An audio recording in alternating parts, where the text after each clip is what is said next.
5.376 divided by 16.8 అర్థమైందమ్మా?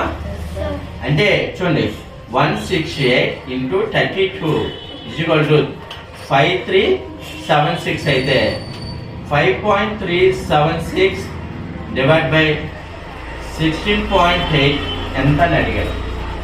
అర్థమైందమ్మా? ఇప్పుడు మనకి జీరోస్ ఉన్నాయి, అది పక్కన పెట్టండి. ఓకేనా? ఇప్పుడు ఇది డినామినేటర్లోకి వస్తుంది ఇక్కడ. అంటే ఇక్కడ రిమైనింగ్ ఎంత ఉంది? 32 అనేటువంటిది అవుతుంది. అది ఎలా అవుతుంది అంటే ఇప్పుడు మనం చూద్దాం. ఓకేనా? అది 3.2 0.02లోనికి వస్తుంది. అది ఎలాగైందో ఇప్పుడు మనం చూద్దాం. ఓకేనా?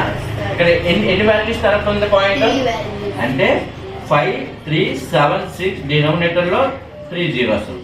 ఇక్కడ ఎన్ని వాల్యూస్ తర్వాత ఉంది? 1 వాల్యూ. 168 డినామినేటర్లో 10.